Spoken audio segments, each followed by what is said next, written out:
Hey everybody, I'm Vish, and in today's recitation, we're going to walk you through how exactly we go about implementing a transformer from scratch. The task that we're going to be working with is machine translation on a smaller data set than the one that's being used in the paper. Attention is all you need. We're going to be working with English to German translation from the multi-30K dataset instead of the WMT 2014 English to French dataset. The goal of this is to try and demonstrate how exactly a transformer works in code, right? Not exactly how the theoretical foundations are going to be. So I highly encourage, if you don't understand or understand conceptually how exactly these modules work, you go and watch lecture 16 and 17 by the professor and Abu, who talk about self-attention, query key value, how exactly the whole story goes. And then you come back here to understand and code a transformer. This will be more of a code along with me session. So you can feel free to open up a notebook and I will be coding each and every module step by step. And hopefully by the end of it, both of us have a working transformer on the multi-30K dataset that you might be able to use for maybe other tasks as well, right? So let's get started. As you can see right here, we have the transformer architecture. It consists of an encoder, a decoder. Both of them use the multi-head attention mechanism. It's multi-head self-attention. The encoder has just self-attention on its own inputs, whereas the decoder has self-attention on its own inputs, as well as cross-attention between the encoder and the decoder's inputs in its block.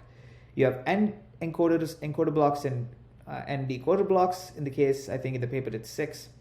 You have the positional encoding layers that tell the model what the, or at least help the model understand the relative position of each token in the sequence. Since we don't model recurrence in this paradigm, positional encoding becomes important.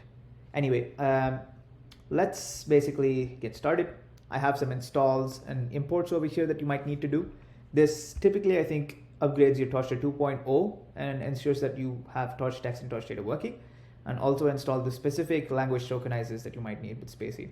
Anyway, you might have to restart your runtime, but go ahead and run this. It takes a couple of minutes, so I'm not going to exactly waste time running it right now, so we had it run before.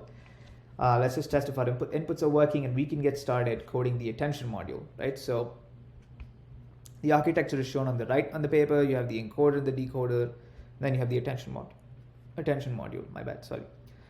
So attention module, the fundamental operation is scale.product attention. Multi-head attention is just stacking this specific operation across a number of heads, as they call it, or a number of stacks. And then concatenating the output all together at the end, right? Basically, that's what multi-head attention is. The idea is you can parallelize this computation over stacks or a certain number of heads, and each head at least tries to learn something unique about the sequence, maybe subject-verb relationships, subject-object relationships, different positions in the relationship, right? Position of tokens in the relationship. So maybe you get some idea of how certain tokens are related to each other that is captured by each individual head, right? So that's the idea. Anyway, let's go ahead and get started. We're going to start by having a, let's just call this multi-head self-attention section, and we're going to have class multi-head self-attention right here.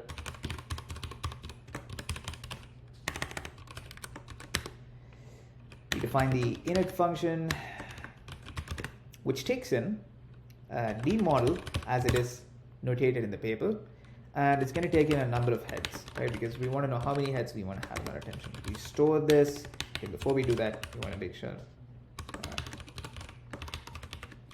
we initialize this multi-head self-attention init.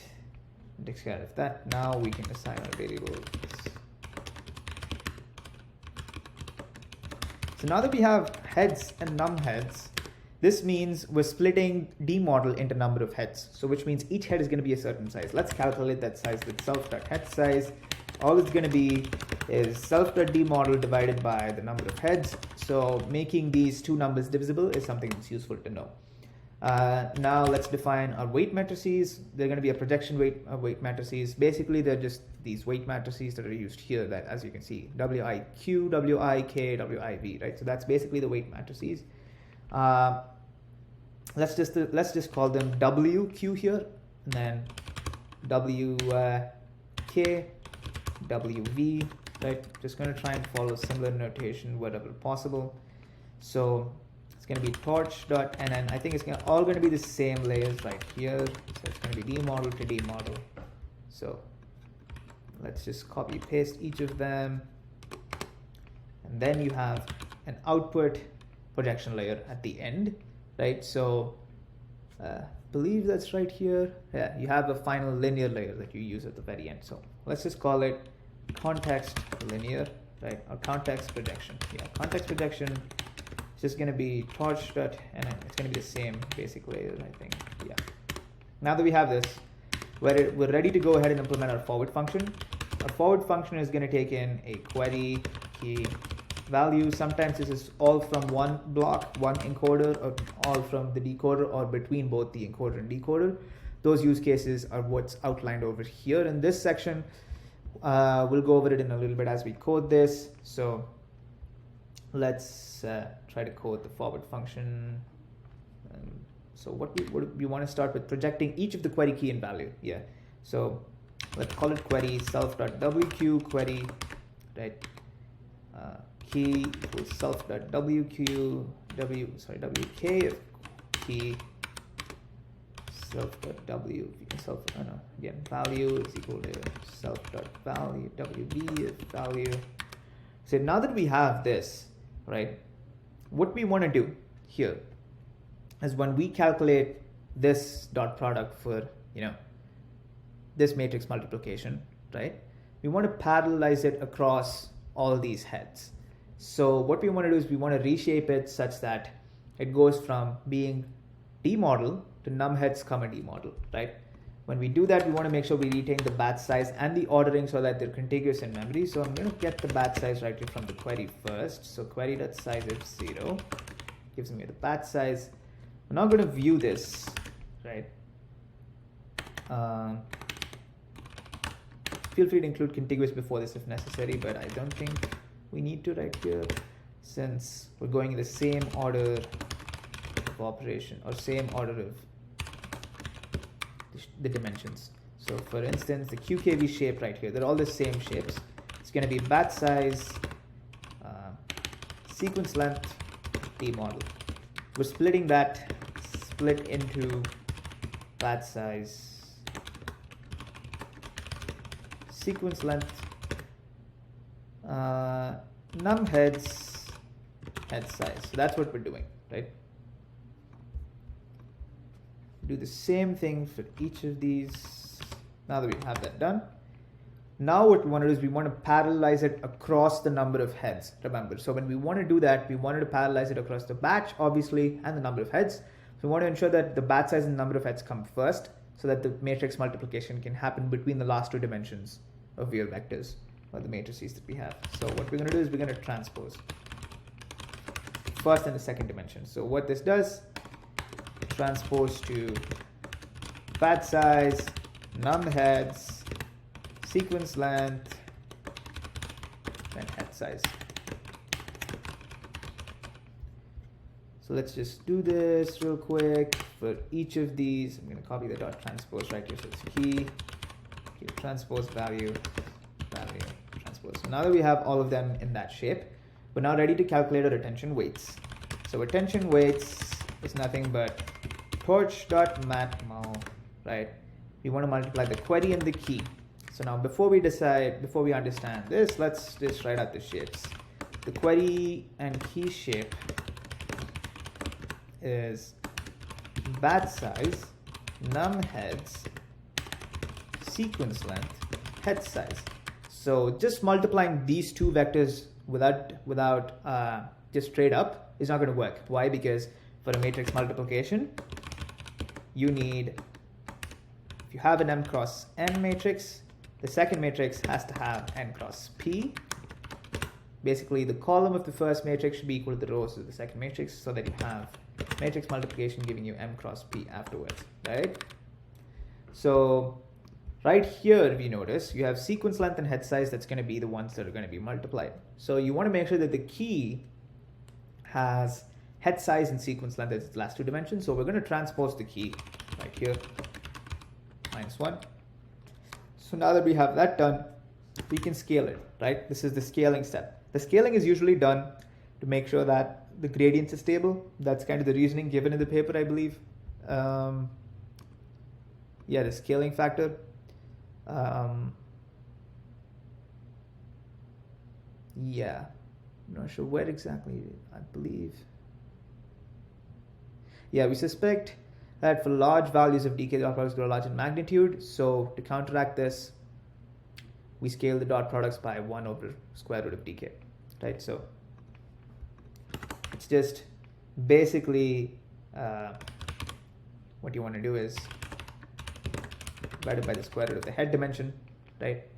And now that you have that, we're now ready to go and mask, right? The optional step right here, the mask step. So if mask is not none, typically in the encoder section, right? Let's go ahead and look at this. So just a moment, I'm sorry, my Discord is notifying too much. I'm just going to quit that. Yep. So if you take a look at, if you take a look at 3.2.3, the encoder-decoder attention layers obviously is the cross-attention layer. And then you have the encoder just having self-attention layers. And then the decoder has self-attention layers and a cross-attention layer, right? That's the first bullet point. But the idea here is we want to prevent leftward information flow in the decoder to preserve the autoregressive property. What this means is the decoder uses its outputs, or at least whatever it has processed so far in t time steps to predict t plus 1, right? You can't have it predict, say if you had capital T time steps, you can't have information from small t to capital T influence what's going to happen in t or t plus 1, whatever you're predicting, right? Whatever indexing you're following.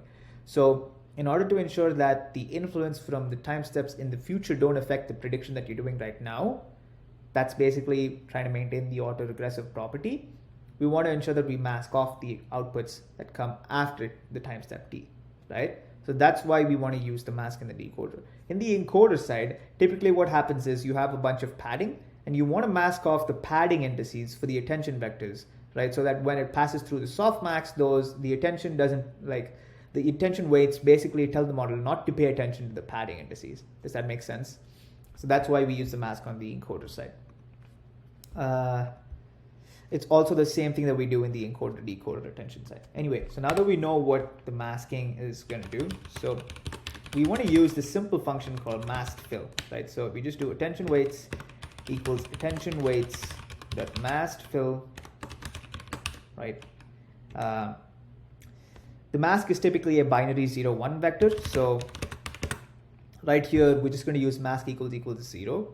So what this does is it tells a network that wherever it's 0, basically we don't want to pay attention to those indices, which might happen to be padding indices in the encoder, for example. So wherever it's 0, what we want to do is we want to fill a value that's going to be negative float of infinity. The reason for this is because when we pass this through a softmax, all those negative infinity values are just going to drop down to 0, so that the attention weights for those padding indices become 0, right? So it's the same thing. If your mask basically signifies everything until time step t and then 0 for all the future time steps, those are going to be basically a negative infinity filled here, and then those are going to be nullified in the softmax. So now that we have this, we can now use softmax.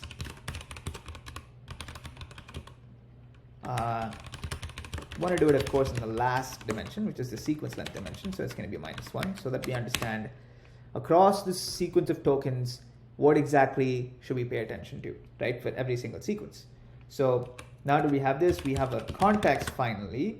It's just going to be another matrix multiplication. As we saw right here, it's going to be the values multiplied by the attention weights, right?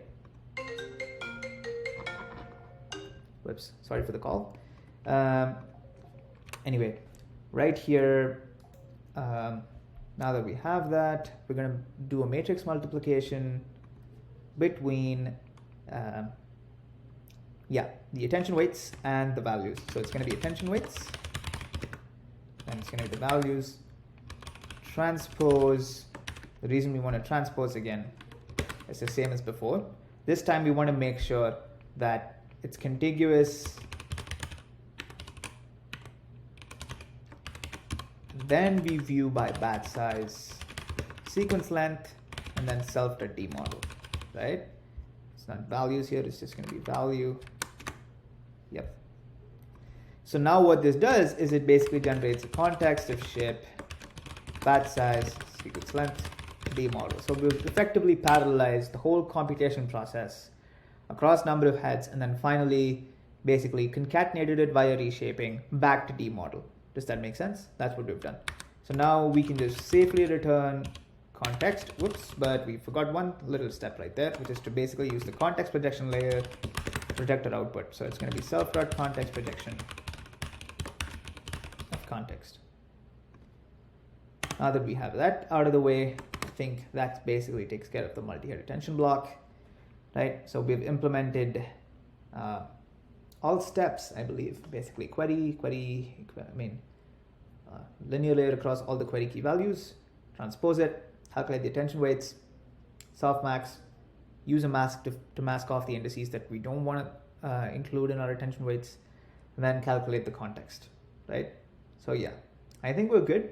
So let's move on to the next block in our transformer. So let's get perhaps the easier blocks out of the way. It's going to be add a norm and feed forward. We'll do that, and then we'll finish off positional encoding perhaps, or maybe just write the encoder decoder blocks. So yeah, once we have our building blocks ready, we can then write our encoder and decoder blocks. So let's go ahead and actually make a text cell. This is going to be the position-wise feed forward. Is that how it's called? Scale.prod. Yeah, position-wise feed forward. That's what it's called. Position-wise feed forward network. Right. Yeah. It's a fully connected feed forward network. Basically, it's a ReLU applied to a linear and then a linear on top of that. Yep. Two linear transformations with the ReLU activation in between. That's basically it. The inner layer, the dimensionality of the input and the output is basically 512 demodel, but the inner layer has a dimensionality of 2048. Gotcha. So another way of saying it is also describing two convolutions with kernel size 1. Interesting. Yep. You might have learned this in the process of implementing connext in homework 2. Anyway, let's just define our class right here. Whoops, not define, it's a class. So position-wise feed forward.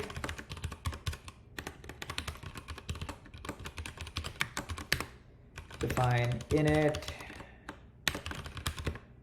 the model again.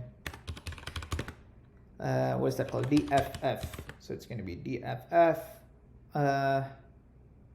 Typically, this also contains dropout. So we're going to use dropout right here. Typically have some default value. I don't have to worry about the default value right now. So anyway, do the usual superposition-wise feed forward. Init self.demodel equals demodel. DFF equals.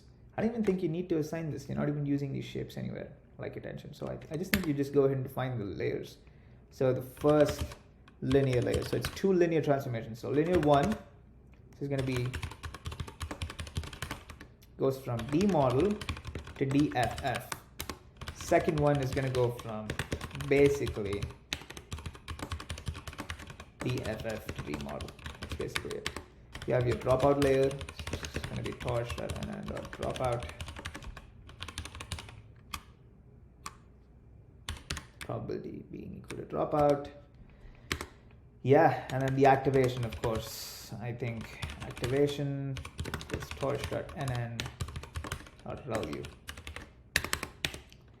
Ready to go ahead and implement our forward. The forward is just as simple. So it's the same equation. It's going to be basically, let's just call it output, I guess. So out is equal to, output is equal to self dot linear 1 of x wrapped around a ReLU. So it's going to be self dot activation. Right. Then you can have a dropout. Dropout right after that. And then your final linear back. Yeah, that's basically it. So you want to return output. Now that's done. We can go to the next step, which is going to be, let's see. What do we have next? Yeah, the layer norm, right? Yeah, add a norm. That's what it's called. Okay, so let's call that add a norm.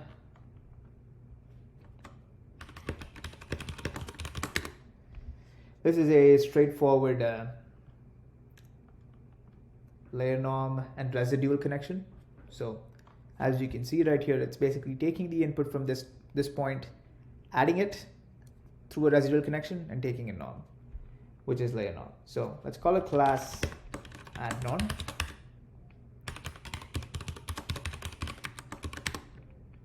It's going to be same. Self also takes in D model.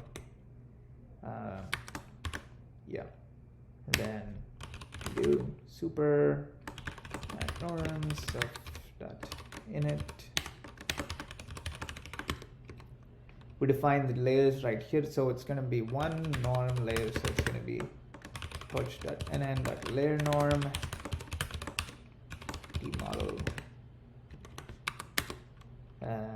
That's about it, because it's a residual connection elsewhere. So the forward is just going to take an x, it's going to take in a residual as well. So the output is just going to be self.norm of x plus residual, whatever the residual was, right? So we pass the residual when we do the transformer forward. So now that we have that out of the way, I think it is pretty straightforward now. We're left with positional encoding, and then we have to define our encoder and decoder blocks. Yeah, that's about it. So let's do a positional encoding right here. Positional encoding. Positional encoding. Modules, same thing. Kind of getting tired of writing these init function definitions. So we're going to take D model. Let's take a look at the formulas right here. So there should be a section for positional encoding, right? Yeah, right there. So as you can see, this is kind of what we're going to implement. So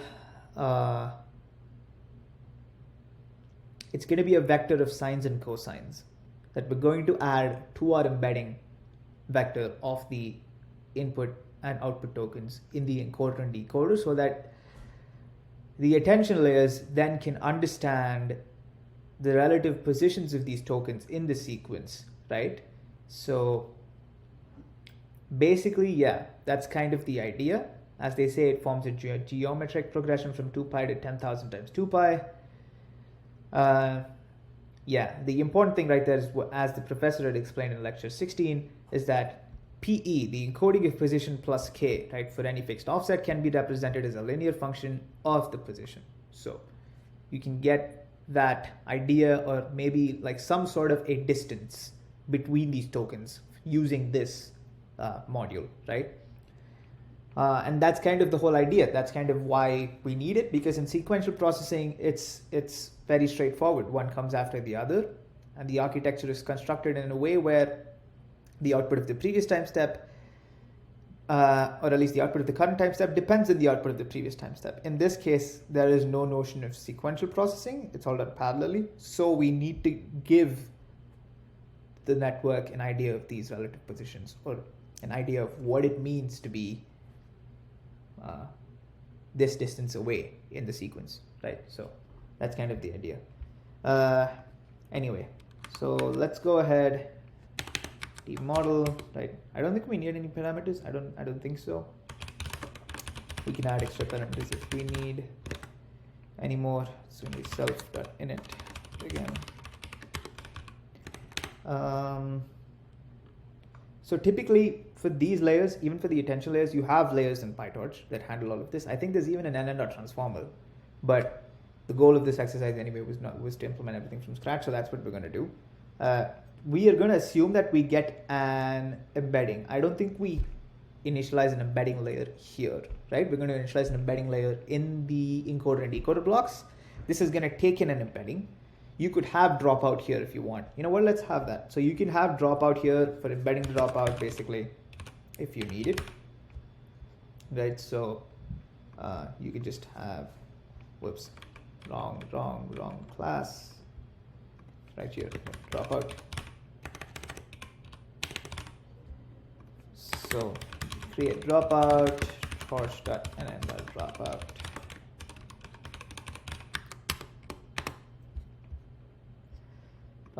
Anyway, now that that's done, what we want to do is create a vector of zeros and then fill it in with these sine and cosine values.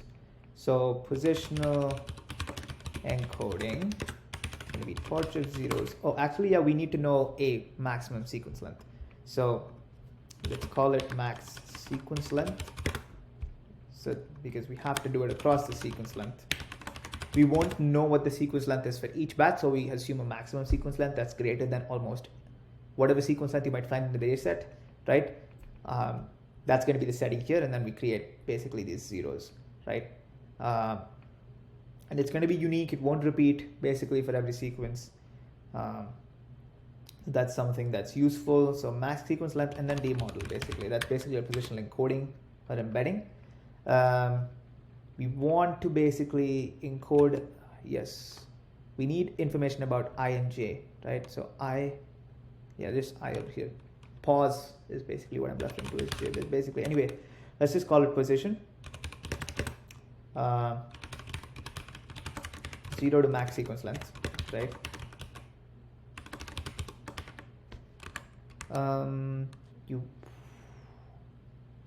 You want this to basically be also having a batch dimension. So we unsqueeze batch dimension. No, you want this to have an MTD model dimension. So we unsqueeze it 1. So we now basically have to have that division term. That's basically 10,000 to the power 2i divided by d model. So that's what we're going to call division term. Or you could call that the denominator, whatever you want to call it. So I'm just going to call it div term, and then we're going to basically we're going to calculate this in the log space so that we don't avoid any small values in practice. PyTorch, I believe, does the same thing. So right here, we're just going to do a torch dot basically e to the log, if that makes sense. Exponentiate this. Yeah, create a vector of this, multiply it with the negative log torch.tensor of 10,000, right, divided by d model, right? My parentheses correct? Yeah, that's basically the div term. So yeah, and you see that, and the reason we've done that is because we want it to be 2i. That's why we've done it from 0 to d model in steps of 2. So now that we have that, we're now kind of ready to set the positional encoding matrix for all values in steps of 2, and then all values in steps of 1. Right? Oh no, my bad. So I have to go from 1 to 2. Yeah. 1 steps of 2. 2i plus 1. My bad. So now that you have that, it's just going to be the sine of this. So it's going to be, the reason we did this again is because we want to do it in the log space. So technically speaking, what this is going to do is it's going to, yeah, if you actually write that mathematically down, it's going to evaluate to this. It's 10,000 to the power of 2i, right? Divided by d model. Is there a way? Anyway, we can come back to the math later, maybe perhaps, but anyway, I just think it's e to the minus 2i log, right? 10,000 divided by d model. Is that correct? Yeah, that's basically it. If you actually evaluated this mathematically, you would evaluate it to basically, this basically becomes e to the log 10,000 to the power 2i, right? Yeah, it's going to be negative 2i. So negative 2i divided by d model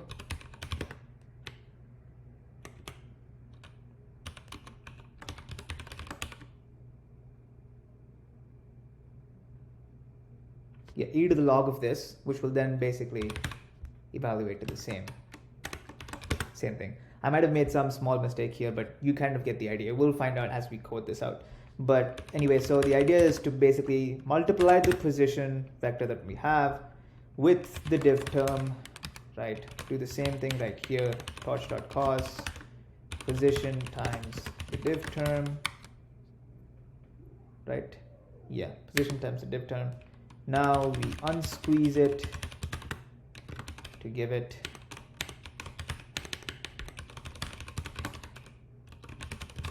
unsqueeze it at 0, right? We have to give it a batch dimension. Yeah, unsqueeze it at 0. And transpose it.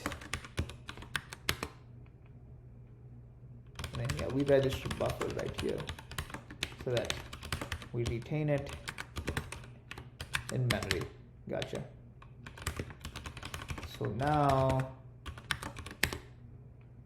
this is going to be a straightforward x plus pe. So x equals x plus self.pe of whatever x.size is, or whatever amount of sequence length, basically. Whatever, until whatever batch size x is, and then basically for all the sequence length that x is. And then you want to just do dropout. Oops, we'll call it positional encoding. This is also positional encoding. Dropout x, return x. That's basically it.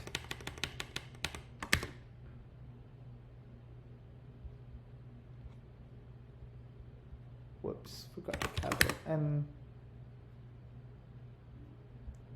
There we go. So the positional encoding is done. We're now ready to basically define the encoder block, right? Which is basically this portion, right? That's the encoder block. Yeah, let's go ahead. We'll call it encoder block. Class encoder block module. Actually, just going to copy this. I'm kind of tired of writing that. Whoops, define init. This will also take in the model. This will take in num heads. Why? Because we're going to be initializing multi-head attention right here. Should take in feed forward because it also has feed forward, and it's going to take in dropout. We're going to have to basically code block.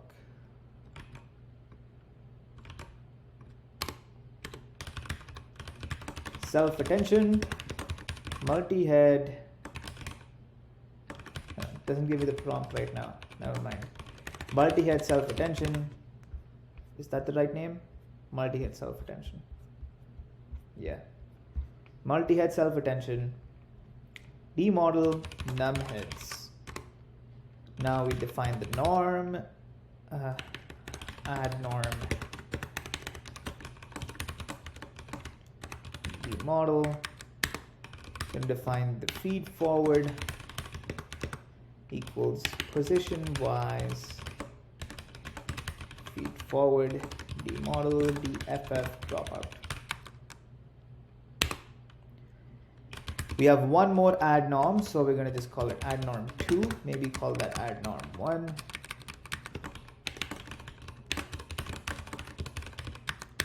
We're ready to write it forward. It's going to be x. Here I'm going to take in the mask, right? So I'm going to make sure we have the mask generated outside as we get data from the data loader, right? Does that make sense for every batch? And then we pass the mask along. So that's kind of the approach I'm thinking. So let's see. So first things first,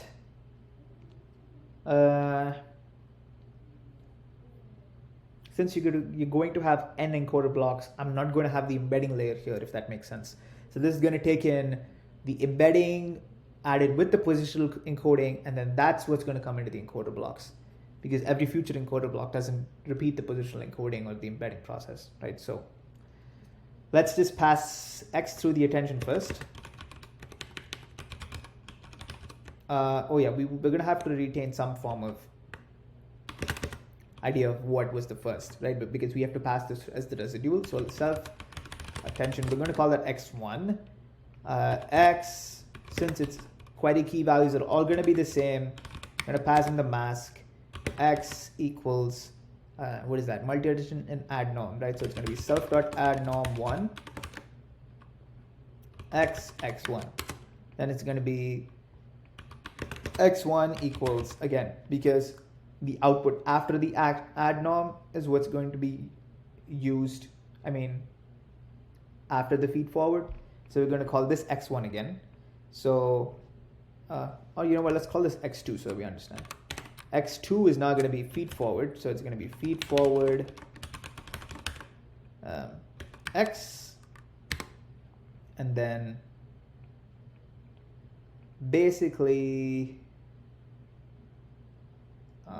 right after this, we're going to have x equals self dot add norm 2 x2. Yeah, that's it. Return x. Oops, not x1, x. That basically concludes our encoded block. That was pretty small, right? That was pretty neat, clean. We pass our input through our self attention block.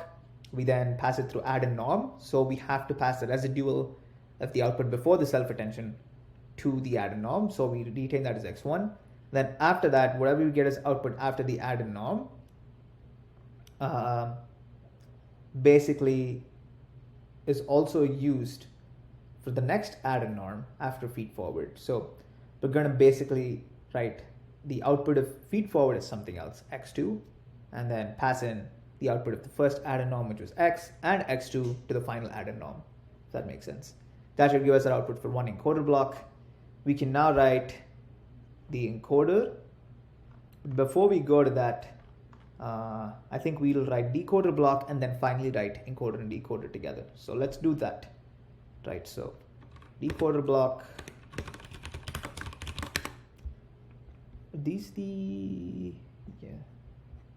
Sorry, it's just my OCD, it's just, double hashes, h2 titles. Class decoder block, and then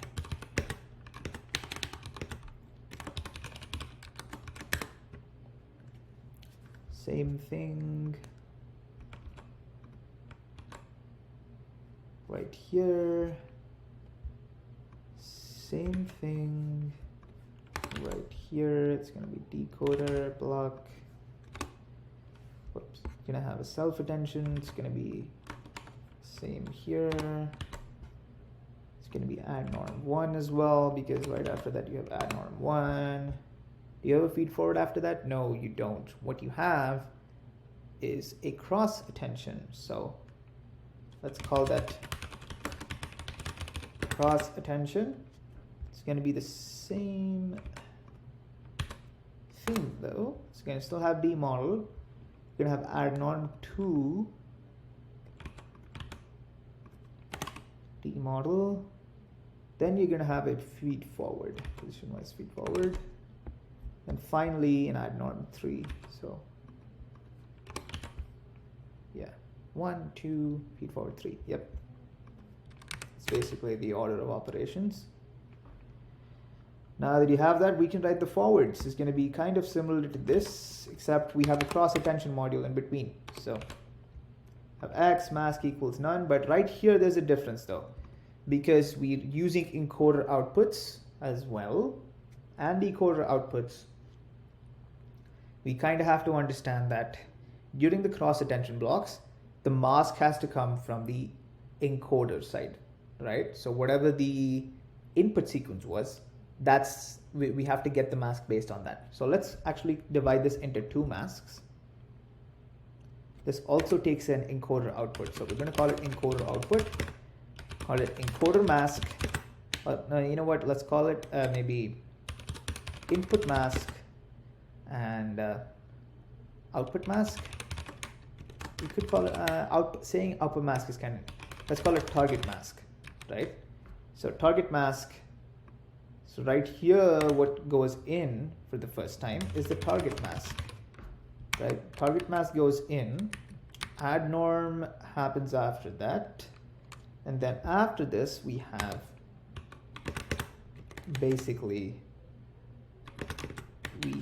a cross attention. The query and the keys are the encoder outputs. No, sorry, the query is this is from the decoder, so it's going to be X, but the keys and values are going to be from the encoder outputs. So and then you have the input mask that's being passed. Does that make sense? Now that you have that, you then pass in, do you have feed forward right after? No, you have an add and norm after that. So it's going to be another one of this. And then the same thing, feed forward, norm, yeah, that's it. This is basically it for the decoder block. Hope this makes sense. We're basically going through the operations right here. Masked multi-head self-attention first. We have the target mask because the mask is based on the outputs that are shifted right over here. When the cross attention block comes after the add and norm, the mask that's being used comes from the input. So that's why I've called it input mask. So it needs a couple of things, input and the target mask.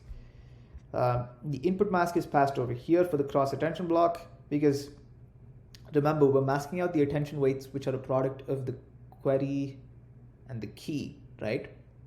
So we have to make sure that the keys are what's telling the query what to pay attention to, and those are the ones that have padding, right?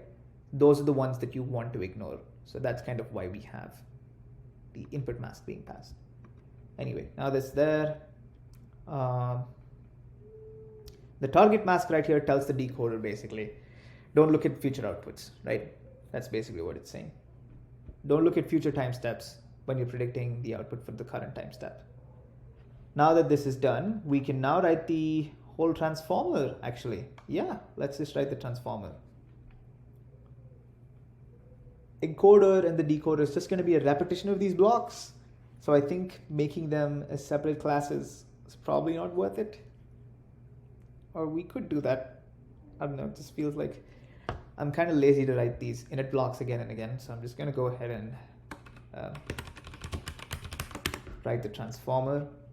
Let's just call it transformer. Whoops, not transpose. Transformer .nn.module. Again, this is going to be the init. So the transformer has to have an embedding layer as well, right? So it's going to be, which needs its specific vocabulary size, because the vocabulary for English and vocabulary for German is going to be different. So let's call it, the source language and the target language. So we'll call it source vocab size, target vocab size. Does that make sense? On second thought, we could also change this. We could call it source mask if you want. So if input mask, source mask, yeah, source language, target language. You also have demodel, so it's going to be demodel num heads BFF max sequence length for the positional encoding. How many layers you want for the encoder and decoder blocks, and then you want dropout. I think this is it. Super transformer self.init self.source embedding. Let's call this source embedding, right? Torch.nn.embedding. It's going to be source vocab size to demodel. Self.target embedding. Now let's make this source, so short forms. Target embedding, torch.nn.embedding.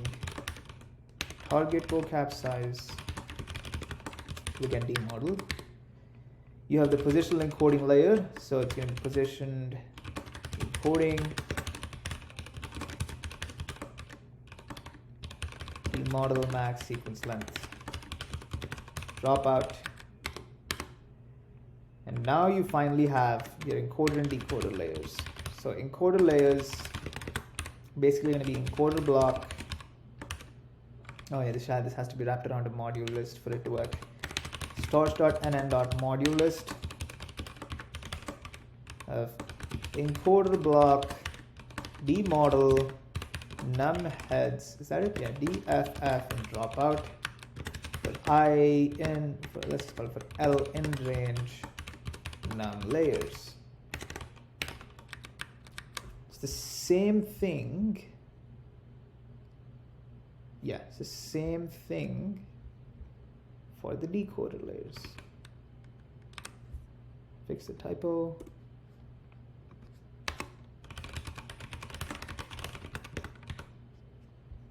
Call this decoder block.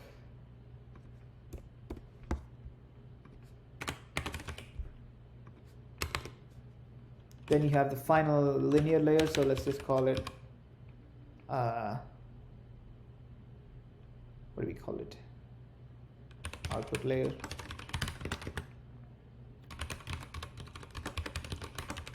Goes from demodel to target vocab size, because that's what we want to translate to.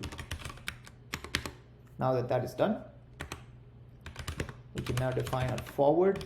It's going to be the source sentences, or let's just call it source, because we might not be dealing with sentences all the time. Source target, source mask equals none, target mask equals none. It's the same thing, as because we want the source mask and the target mask we pass to the decoders forward. So right now, again, the order of operations is going to be source equals self.source embedding. We get the embedding for the source sentences. Same thing happens for the target. Before this though, source has to obviously be added. Source embedding has to take in the positional encoding as well. So let's actually call it source embedding. Oh, let's define, call it source embed. Yeah.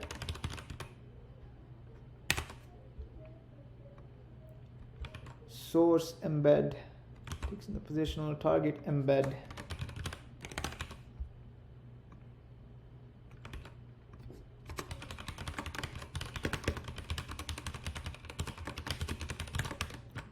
Target embed. Now for layer in self.encoder layers, we go through the encoder layers. Source embed equals layer source embed source mask. Same thing happens with decoder layers. Target embed equals layer. What's the order? X encoder output. So it's target embed, source embed, source mask, target mask. My naming convention might not be the most ideal right here, but yeah, feel free to change it. I'm just trying to code this up as fast as possible. We're already kind of nearing an hour. Hopefully I can just get this done. And then finally, you just have the output equals self.output layer of target embedding, target embed, output. All right. Yes. So now that we have that, let's just verify. Input embedding, positional encoding, target embedding, positional encoding. Go through the encoder layers, n of them. Pass basically. Whoops. Pass the source embedding and the mask through all of them. Once that's done,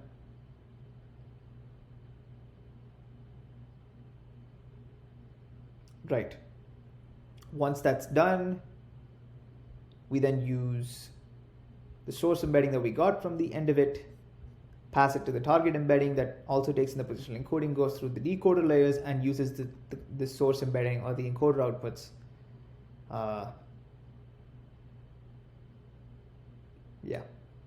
Encoder outputs from the cross attention block, takes in the source mask, target mask, and the target embedding.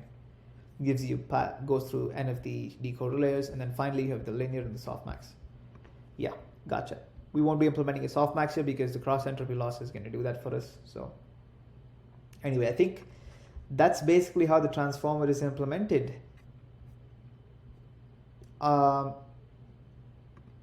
Yeah, so let's go ahead and probably code the data set. Yeah. Depending on whether I have time or not have time, you might see me cut to after I coded the data set out, or you might see me actually code the data set out. So anyway, let me do this real quick. Data set. What do we need for the data set? We're gonna have to download. So let me get the links for the data set real quick. I'm gonna use the multi 30K data set. So this is gonna copy paste the download links for this and the download setup. It's basically this. We can minimize the sidebar right here. Yeah. Download the data set.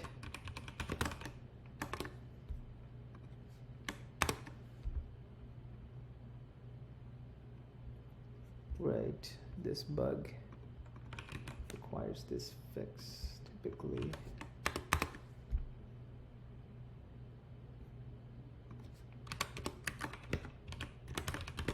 Run this cell to get a UDF-8 encoding error. Sometimes this happens. So hopefully we have a multi 30K data set. Yep, we have the data set files installed. And each of these, what we want to do next is create, or basically process this data set first, create a vocabulary, right? So there are some torch text functions that work with this, but I'm going to do it my way because I'm typically more comfortable writing out dataset classes myself, and it kind of is useful for the real world stuff as well, because most of the time in the real world you're not going to have libraries that already have datasets that work with you. So understanding how you can write a dataset class of your own is definitely useful, or any utility classes as well. So let's go ahead and create our vocabulary class, right? So what we're going to do here is we're going to need a bunch of imports. We're going to need, let me just add them to the top actually. We're going to need torch text data.utils import get tokenizer. Right. We also want to import TQDM, by the way, because, and then we want to import from collections import counter, because we will need collections. Now we have that out of the way. Get the tokenizer, get tokenizer space C, en core web SM, de tokenizer. That's what we're going to use for German. Space C. Believe this has to be specified along with the language parameter. Yeah.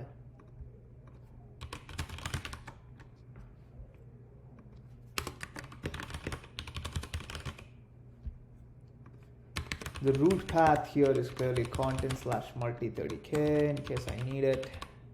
Yeah, 30K should get us a tokenizers. We define our tokenized functions right now. What this is going to do is return tokenized text given a sentence. A list of tokens. Token for token in the doc that we just made. Yeah.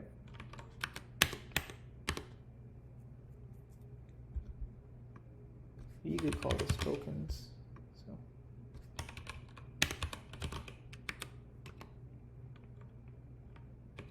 let's just leave it as doc. Not sure why exactly Spacey refers to it that way, but anyway. DEF text the same thing basically, just the DE tokenizer instead. Let's make the vocab class. So the vocab class is basically going to go over our data set and make sure that we have our special tokens like SOS, EOS, unknown tokens, PAT tokens, similar to what you're doing in Homework 4 Part 1, right? Or Part 2 as well. Typically there, I think we've helped you with it in a few cases for the validation in the test data set, or even in Homework 4 Part 2, you have the SOS and EOS tokens included in the vocabulary, but when you don't, this is kind of what you'll be doing. You have to create your own vocabulary and make sure that you append SOS and EOS as you see fit. Anyway, let's go ahead and create the init.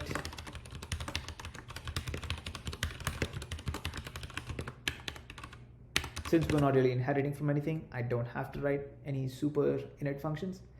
That's kind of good.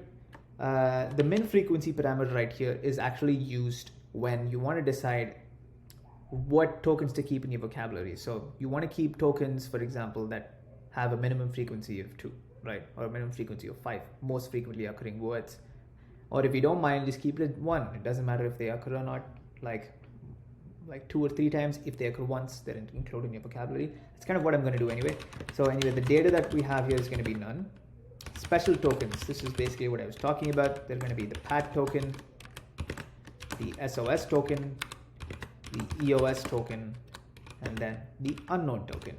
What is the unknown token used for? We're using that because if the model comes across anything it doesn't have in the vocabulary, right? It has to be able to encode that with some token, right? So that's the way. If it comes across something, or if it thinks it's an unknown token in the translation, it's going to tell you it's unknown, that it doesn't know it because it doesn't exist in its training vocabulary, right? Self.tokenizer, we're going to need the tokenizer here because based on the type of vocabulary, the tokenizer is important. We create the min frequency parameter, self.special tokens,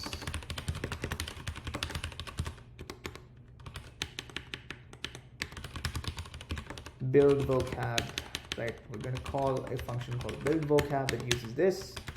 And we're going to create that function that's going to build the vocab. All we're doing is building a dictionary, right? That's kind of why we're using this counter from collections. We're going to loop over the text in the data. So I'm just going to call a TKDM so that we know the progress. We're going to get the tokens in every single sentence in the data set. So self.tokenize text. And after that, we're just going to update the counter object with these tokens.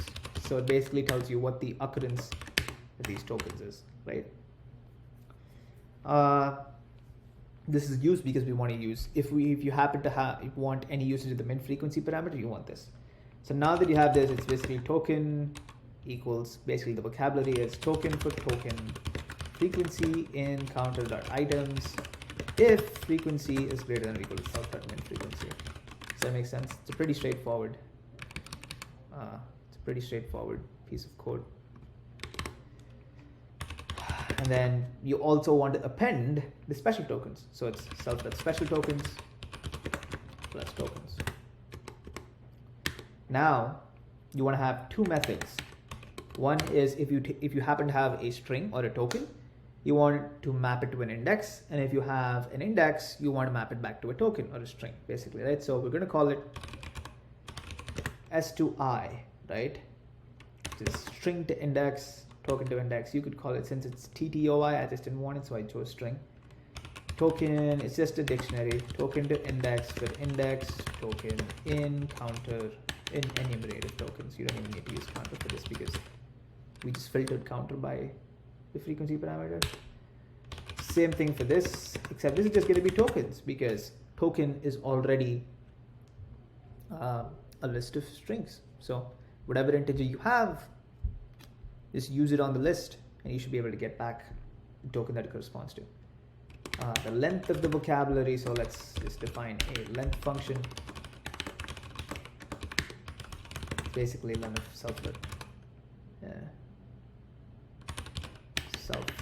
STOI or tokens. 2 to 3 get item is basically if I want to get, I'm defining this so that it's easier to just index once I create this vocab object instead of using vocab.stoi and then indexing. If that makes sense. stoi.get. So if it, and the other reason is I'm defining what happens in the case if you can't find that token. That's why we have this as well. So it's self.stoi of and the case you can't find it, it's going to be. So now that you have the vocab class, we're going to open up these files, right, that we have right here. Instead of just writing each line, I'm going to kind of use some of the code that I have. So let me just do that real quick. Let's see.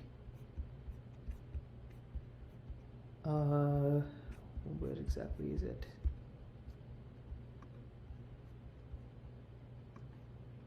Yep. So it opens each file, right? Right. It's the EN tokenizer. That's what I call it.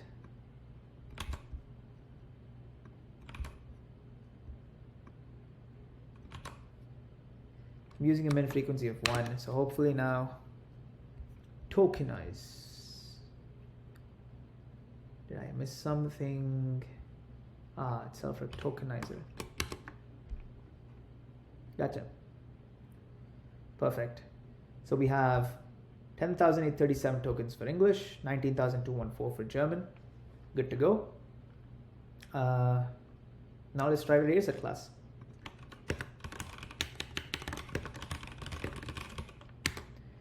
So we're going to call it class translation dataset.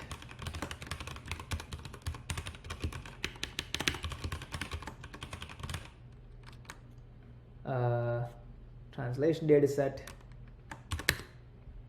and here we're going to need both the English and the German the data sequences. So define init self, it's going to be English data, German data, both the tokenizers. So it's going to be what do we call it? Instead of saying it, you know what, we can, instead of calling it EN, let's actually call it source, because we're using source and target languages. I'm going to use short forms here because we don't want to use large variable names and it's probably not going to be visible. In hindsight, I can also reduce the size of this. Yeah. Target data set, target data, source tokenizer, target tokenizer, source vocab, target vocab. Right, so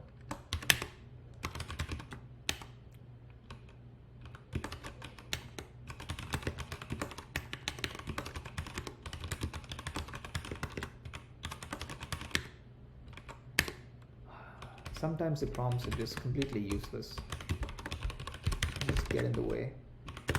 Source tokenizer self.target tokenizer equals target tokenizer.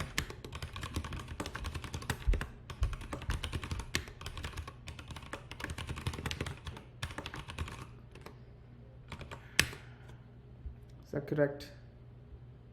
Yeah. Now we have our get item function in the dataset class, so it's going to be self and index, right?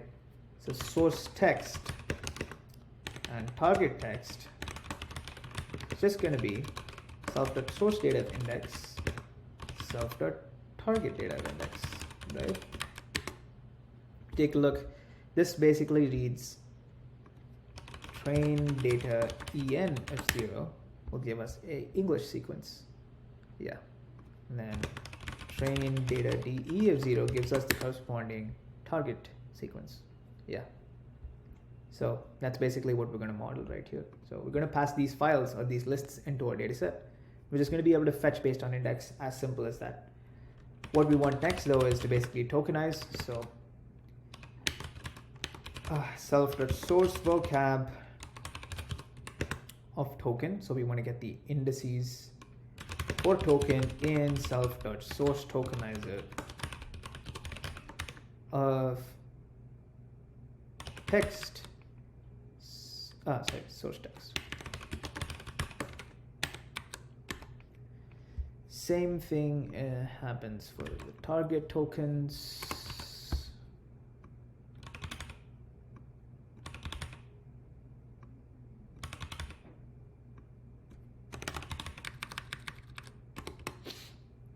The target tokens, we have to append SOS and EOS. So what we're going to do is we're just going to do self dot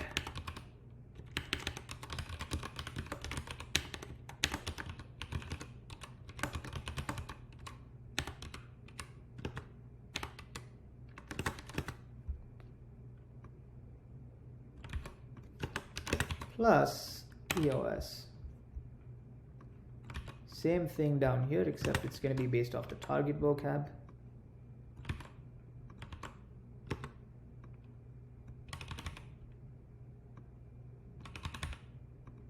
So that adds SOS and EOS to our tokens. And then we just finally convert it to a long tensor because we want the tokens to be integers. So call it tensor torch.long tensor source tokens.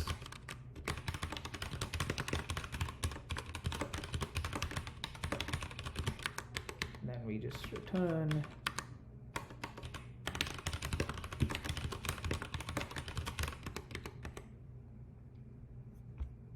forgot small typo.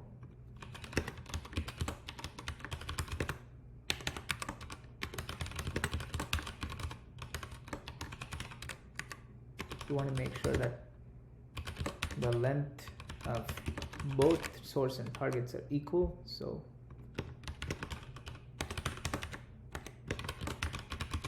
I'm just putting this right here. To be honest, this assert should be right here before anything else. Yeah.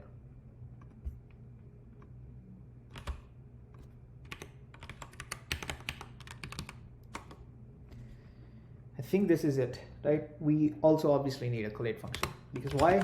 Sequences are variable length as you dealt with in homework 4, homework 3 P2 and in homework 4 P2 that you will also deal with. It's just going to call it self batch.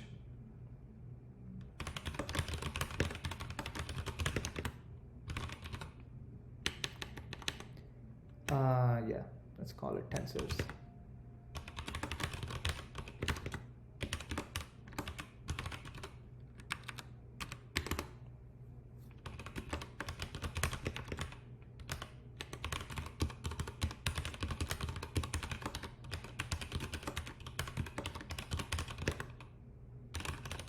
Padding value again, remember it's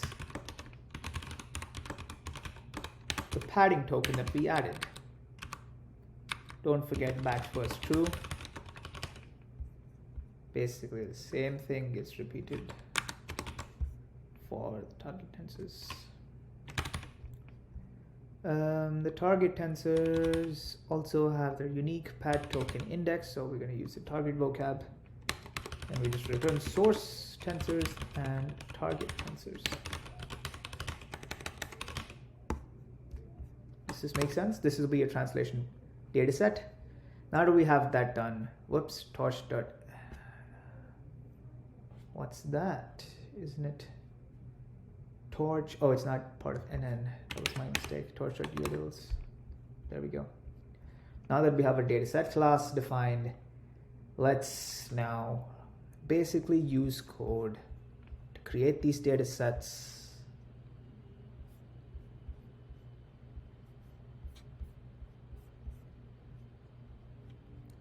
Let me try and see if I can get that up real quick. We'll have to open a bunch of files and create the data sets and data loaders.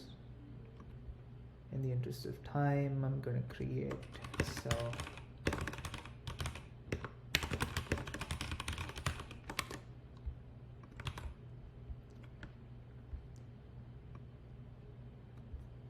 Oh man.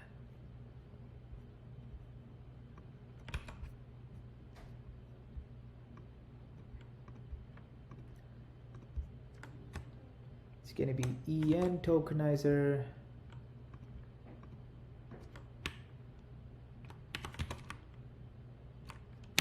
De tokenizer.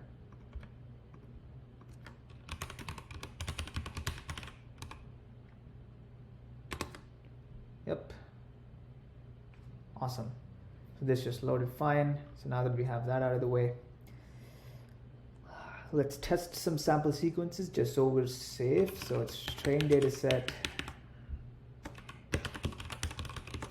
Samples, let's sanity check. So train data set 0 should give us a tuple of tensors. Awesome. If we now join this using the vocab,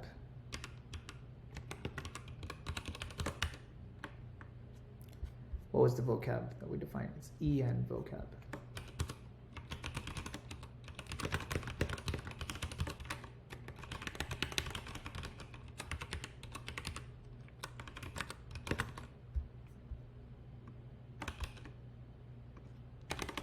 Should have it perfectly.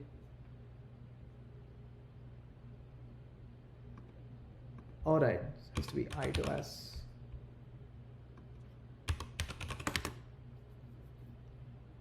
There we go. Perfect. We have our tokens just fine. So now that's there. Yeah, we can now move to defining the model. It's the exciting part. Define model. Let's define some hyperparameters here first. Model, comma, hyperparameters.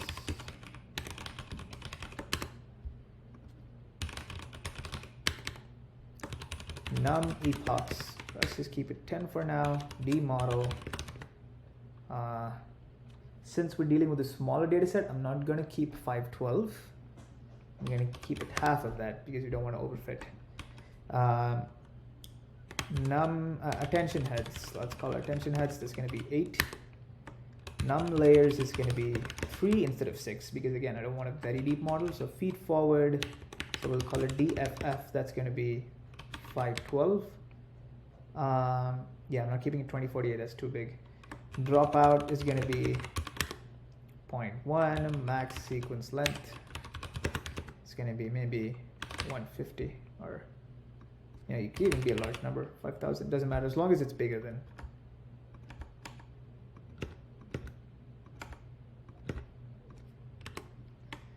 Source vocab size is equal to n of en vocab. Target vocab size is equal to n of the e vocab. The learning rate is called 1e minus 3. This will change in a bit, but let me just kind of.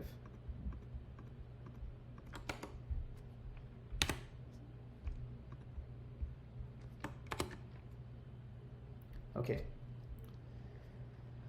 Device. Yes, of course. How could we forget that? CUDA torch.device CUDA torch.CUDA that is available else CPU. That should define our parameters. The attention module, actually, let's just keep LR as 1e minus 3 because I think we don't have the luxury of time to implement a lot more things. But anyway, right. The attention paper actually implements a warm-up based scheduler where it increases your learning rate up for a certain number of warm-up steps and then decreases the learning rate based on the step, the square root of the step, I believe, after that. It's a custom scheduler. It's called the GNOME scheduler. You can look it up. It should be kind of straightforward to implement. Has a straightforward formula, I believe. Yeah, it's this formula. You should be able to implement it custom. But anyway, I will include that. Actually, I probably can't walk you through writing it step by step, but it basically just follows this specific formula. That scheduler just is going to look like this.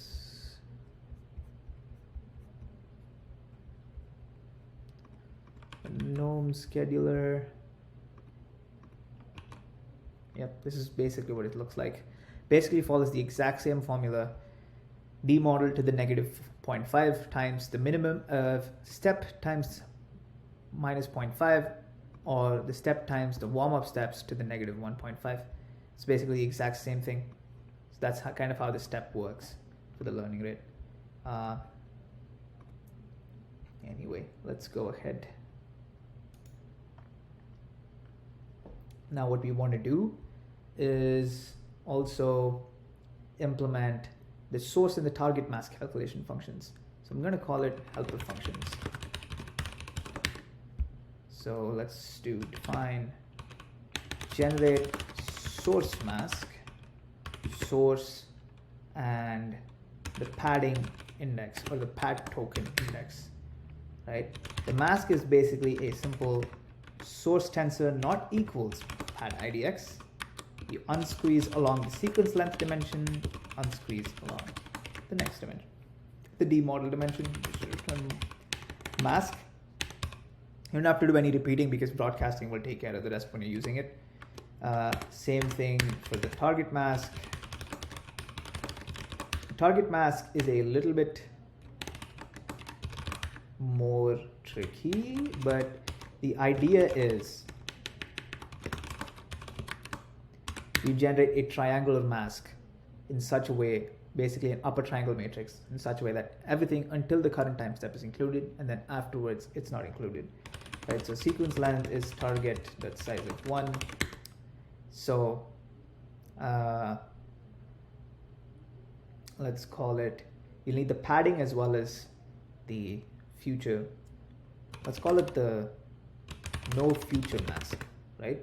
So it's basically left triangle. Yeah, it wasn't upper triangle, my bad. So it's left triangle. Sequence length is sequence length. Yeah, exactly. Sequence length is sequence length. You don't want to look at the future time steps. Device equals device dot bool, because we want it to be a Boolean mask. The pad mask is the same. That's the same thing. It's just the target. The combined mask, you want to ignore both future values as well as the padding. It's just, and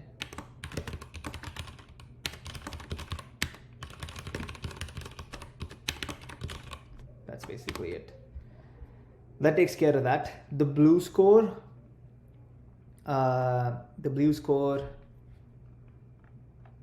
also has a function from the library Sacred Blue. You can take a look at some of the resources on it. I probably won't have enough time to explain the score, but basically the crudest way to say it is the blue score, at least by this library, tells you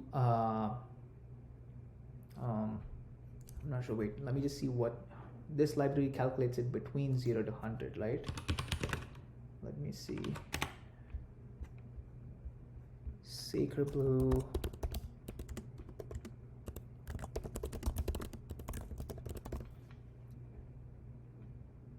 Yeah, it calculates it between 0 and 100.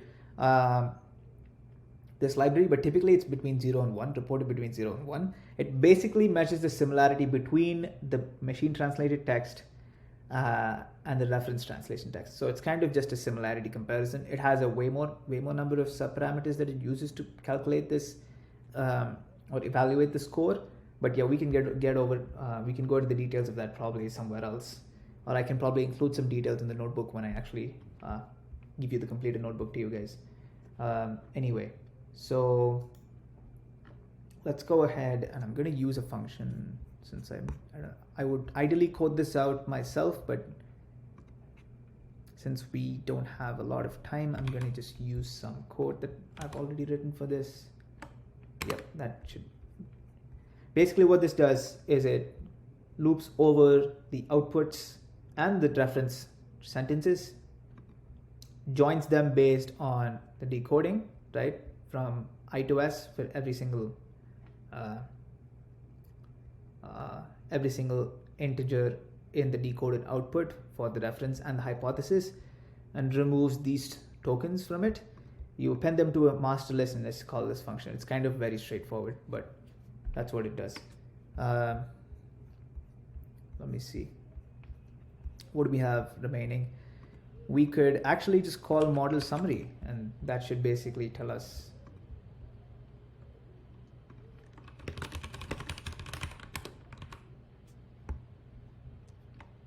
Yep.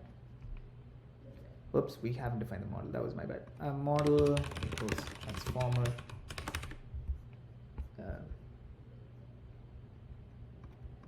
let's just define have another cell called define model optimizers criterion. This is basically going to be DFF D model. Yeah. Whoops, what do you mean? Add norm? Did I not run that? Ah, I did not run that. My bad.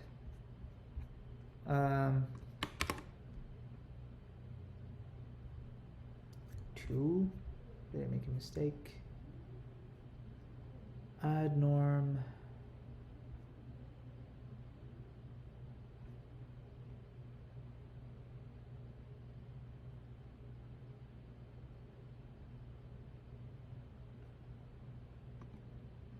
D model.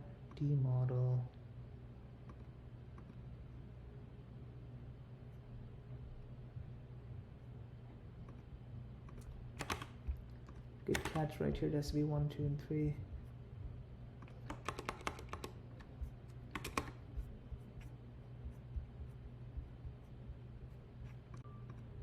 Hey guys, yeah, I had to pause there because there were a bunch of silly mistakes that I had made, which I had anticipated that I would be making when I'm writing this from scratch again. But I've fixed those errors now, and this is kind of what you get. So we've created our transformer, we've created our optimizer, scheduler, criterion, and then with our model summary right here, we're successfully able to get a 16 million parameter transformer, right? So that's pretty good. We have our transformer ready. And yeah, that's kind of how we have a transformer model and how we write it from scratch. I don't have the time to probably go through how exactly we go about writing the training loops, as well as how exactly you would calculate inference. I might probably release maybe a separate video for that, or I would just add that in the notebook that I'm attaching here. Feel free to hit me up with any clarifications or doubts. And if you want me to add another video describing the training loop and the inference function, how exactly that would be coded, let me know. I will do that. You can let me know on Piazza. And yeah, thank you so much for the recitation. And I will now let Vedant continue on information about vision transformers. Thank you. Hi everyone, welcome to Recitation 11, Part 2 on transformers. So for Part 1, Vish would have taken you how to code a transformer from scratch in Python. And for this recitation, I'm basically going to take you through a pretty revolutionary paper in terms of transformers. It was the first time really they were able to get really good results using transformers for tasks that weren't NLP related. So this was a pretty revolutionary paper, and we're just going to take you through the challenges they faced in actually implementing this and adapting this for image data, and the results it got, and what this means for tasks in the field and existing models. So the motivation behind why they wanted to adapt the transformer model for image-based tasks is pretty straightforward to understand, right? Because this is an architecture that was achieving state-of-the-art results in a lot of different NLP tasks, basically. And it really changed the landscape in terms of the way people were trying to tackle these problems and the models they were trying to use. And the vision transformer paper was really the first time they were able to successfully adapt that architecture to image-based data, really. And it's also important to note that they did this without using any convolutional layers. So it was purely based on the transformer architecture with the attention mechanisms. So as you can see here, the image on the left should be pretty familiar from lecture, and it basically shows how in a machine translation task, the model learned which words to attend to in order to translate the words correctly. And we want to translate this same attention mechanism to image data, where we want the model to be able to learn which parts of the image it should attend to in order to identify correctly or classify correctly. So how would we move from a text-based attention model transformer to an image-based one? Well, the first thought you might have, or the kind of naive implementation of this, would be to treat each pixel as a token, right? Because essentially the transformer is a model which works in tokens. It's just that when it comes to NLP, those tokens end up being words in a sentence. So the problem with this naive approach is that for image data, it's just computationally infeasible, because the attention mechanism is O of n squared. Because in NLP tasks in a certain sequence, we'd have each token, which would be a word in a sentence, right? Each token attends to every other token in the sequence. So this makes it an O of n squared mechanism.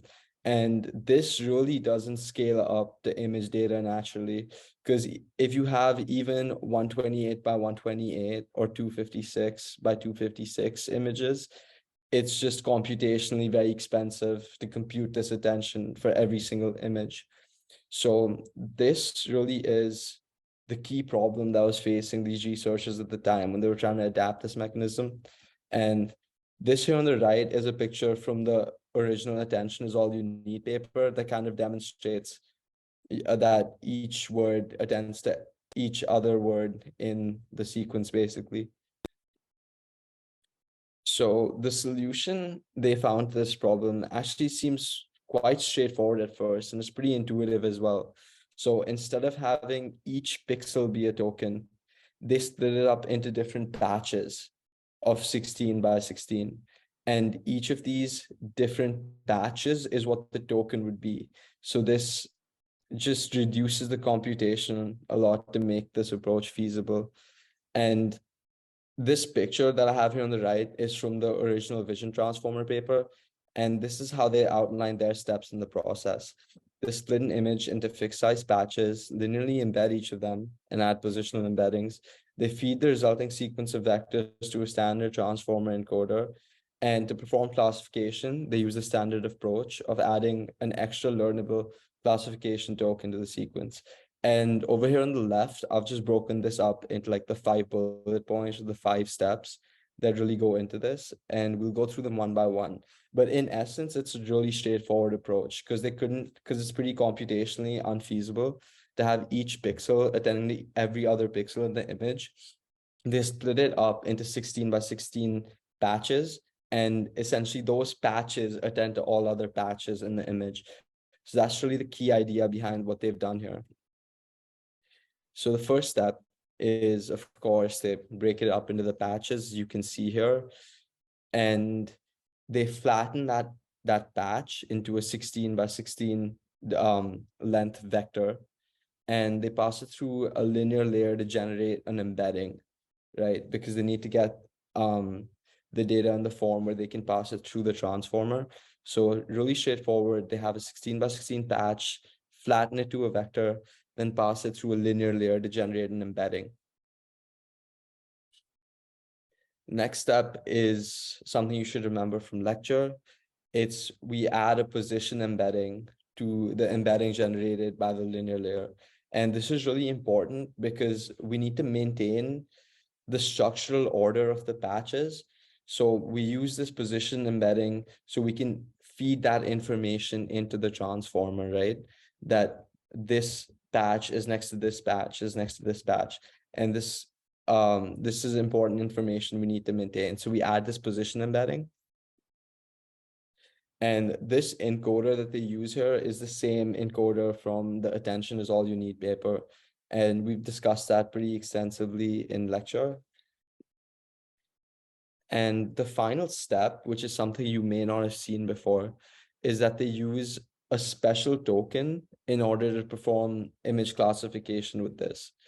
And all they're really doing here is they prepend an additional token here before the actual embeddings from the patches of the images. And essentially this token is the only output from the encoder that's used for classification. So this special classification token learns like a general embedding for the whole image, which is then used to classify it across the different classes you have in your problem.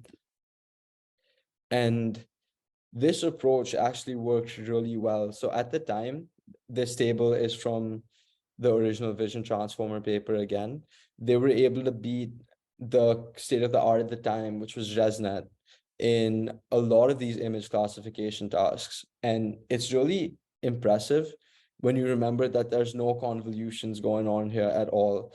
They just broke the image into different subsections, flattened those, and just passed it through the model after an embedding layer.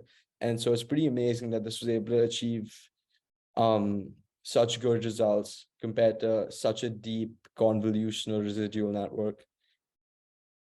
But it's also important to keep in mind that for CV-based tasks, the transformer models aren't far and ahead as yet, because if you're familiar with the convex paper, if you implemented that in homework 2 part 2, you'll see that the convex model actually outperformed the Swin transformer on a bunch of different tasks. So the debate of whether to use transformers or CNNs is still up in the air. It definitely hasn't been settled yet. And it really still does depend from task to task which model would perform better. So CNNs shouldn't be written off completely just yet. And that brings us to the end of this recitation. I just wanted to give a short intuitive intro to how they adapted transformers to be used for image-based tasks, and I hope you found this useful. Thank you.